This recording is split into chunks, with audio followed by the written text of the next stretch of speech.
Pour nous battre, ils étaient 100 000, et à leur tête, ils avaient des rois. Le général vieillard débile, faibli pour la première fois. Voyant certaine la défaite, il réunit tous ses soldats. Puis il fit battre la retraite, mais eux ne l'écoutèrent pas. Le régiment de Sambre-les-Meules marchait toujours au cri de liberté, cherchant la route glorieuse qui l'a conduit à l'immortalité. La mort plane sur la France. C'est le titre de mon propos d'aujourd'hui qui se décomposera en deux. Une première partie aujourd'hui, l'euthanasie de la patrie, et une deuxième partie, prochain enregistrement, l'euthanasie du citoyen. L'euthanasie de la patrie. L'accompagnement de la mort fait partie d'une des missions essentielles de l'Église depuis ses origines. Tout simplement parce que le but ultime de son message est l'annonce du règne de Dieu, rendu possible par la mort et la résurrection du Christ. Pour parvenir à l'éternité, le passage par la mort constitue une épreuve obligatoire. Mais l'Église ne doit pas chercher à le précipiter. Ce qui précède la mort est le temps de la patience de Dieu nécessaire à tout ce qui vit pour prendre conscience de son état de créature. Une pédagogie de la mort s'impose donc pendant tout le temps que Dieu, et Dieu seul, l'estime nécessaire. Me souvenant de l'oraison funèbre de Bossuet pour Henriette d'Angleterre, « Ô nuit effroyable où retentit tout à coup comme un éclat de tonnerre cette étonnante nouvelle, Madame se meurt, Madame est morte. » Je ne pourrais que vous dire aujourd'hui, la France se meurt, sans évoquer de nuit effroyable, ni même d'éclats de tonnerre. Ce propos n'empêchera personne de dormir. La marche vers l'euthanasie nationale ne sera pas interrompue. Rappelons alors le sens du mot euthanasie. Il vient du grec, il signifie bonne mort. Ici, un rappel est immédiatement nécessaire concernant ce que la majorité des Français entend aujourd'hui par bonne mort. Me trouvant sur la fin d'un long ministère dans l'Église, puisque commencé en 1966, travaillant depuis 2018 à la pastorale diocésaine des funérailles du diocèse de Paris, je crois pouvoir vous définir en un peu de mots ce que presque tous entendent par bonne mort. Pas de souffrance et soudaineté de la mort, si possible, pendant le sommeil. Si je puis souscrire sans difficulté à la première exigence, je suis beaucoup plus réservé sur les secondes. Beaucoup de prières catholiques demandent d'ailleurs à Dieu de préserver de la mort soudaine et violente. Elles répondent très certainement aux préoccupations des psaumes 116 et 118, qu'on peut résumer par un demi-verset. Non, je ne mourrai pas, je vivrai pour raconter les œuvres du Seigneur. Un chrétien doit avoir le souci d'être prêt à la mort. Par exemple, d'avoir eu le temps de recevoir les sacrements de l'Église. Une bonne mort pour un chrétien ne peut être que consciente, même si des soins palliatifs l'ont plongé dans un sommeil nécessaire pour éviter des douleurs insupportables.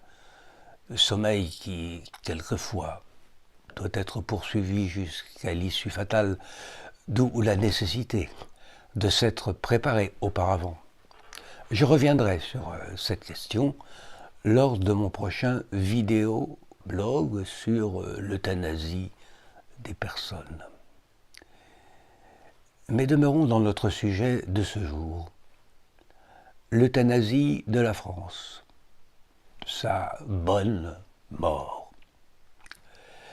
La réélection de l'actuel président par la majorité des électeurs qui se sont déplacés pour voter montre bien l'existence dans ce pays de nombreux citoyens favorables à l'euthanasie de la patrie française. Je vous recommande l'article très clair et très concis de Roland Hureau dans Liberté politique de juin 2022. Après la réélection de Macron, la France à la dérive. À lire aussi sur son blog. Je n'ai jamais rien lu d'aussi pertinent sur cette élection présidentielle qui, une fois de plus, est une élection par défaut, où l'absence de programme original et adapté aux graves problèmes que connaît la France a été masquée par les peurs que l'on connaît. Le fait qu'une majorité de voix catholiques se soit portée sur le nom de M. Macron me rappelle avec amertume ce constat de Jean-Jacques Rousseau, que je combattrai toujours. Je cite, « Le christianisme est une religion toute spirituelle, occupée uniquement des choses du ciel. La patrie du chrétien n'est pas dans ce monde. Il fait son devoir, il est vrai, mais il le fait avec une profonde indifférence sur le bon ou le mauvais succès de ses soins. » Et je me permettrai d'ajouter que c'est ce qui explique présentement, je crois, le vote catholique. Et je poursuis avec Rousseau, « Les vrais chrétiens sont faits pour être des esclaves. » Fin de citation. Ce qui les exclut bien sûr du contrat social et de la vie de la cité. La guerre entre christianisme et philosophie des Lumières, qui a atteint son paroxysme, son apogée en France de 1789 à 1799, vient de ce jugement fautif de Rousseau, qui utilise des bribes de textes bibliques sans aucune référence à la tradition. Il s'était ainsi condamné à ne jamais comprendre le catholicisme, tout en gardant jusqu'à aujourd'hui le pouvoir de faire illusion aux catholiques devenus de plus en plus ignorants en matière d'écriture et complètement amnésiques en ce qui concerne la tradition. Alors on va donc voter sans problème pour M. Macron, malgré le vide politique qu'il incarne, les lois sociétales qui le projettent, et on ira faire une prière à la Vierge Marie à l'île Bouchard. Parfait, et même très bien pour le pieux déplacement, mais il n'absout pas pour autant du premier acte irréfléchi. Oh, je connais bien l'argument du moindre mal. Mais je rappelle qu'en bonne théologie catholique, un mal, même moindre, reste toujours un mal. Et que si on peut en arriver là pour un acte politique qui évite le pire, le principe permanent du moindre mal ne saurait entrer dans les habitudes chrétiennes. Les votants qui ont gagné les élections présidentielles ont en fait cru s'assurer d'une heureuse survie, et les plus perspicaces sans doute d'une heureuse mort. Les événements peuvent tout contrarier et interrompre les soins palliatifs de la France. Ils risquent en effet, et plus vite qu'on ne le croit, à cause de leur violence, de la réveiller brutalement pour souffrir et très certainement mourir dans la douleur.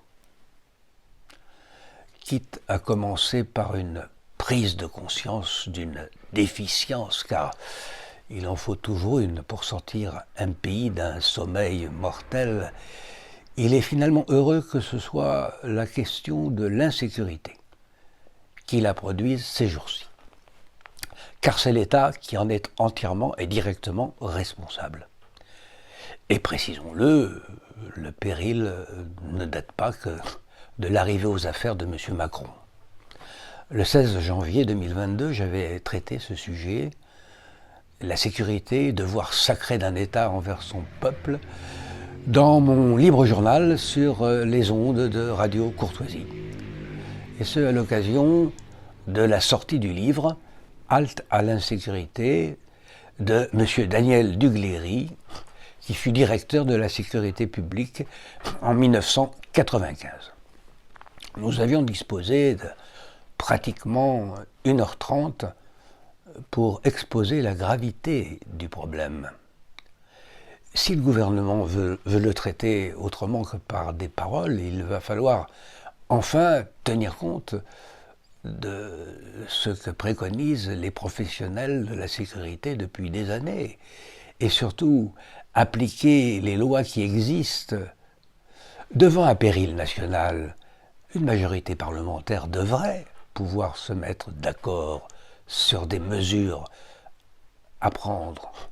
Si un certain cirque parlementaire devait continuer, eh bien, à cause de personnes idéologiquement allergiques à ce système, il appartiendrait au président de la République de faire appel au corps électoral. D'autant plus qu'il y aura urgence. Chacun sait maintenant que l'inflation sera intolérable pour beaucoup et que la vie chère ainsi que les restrictions en tout genre qui risquent de survenir seront source de désordre.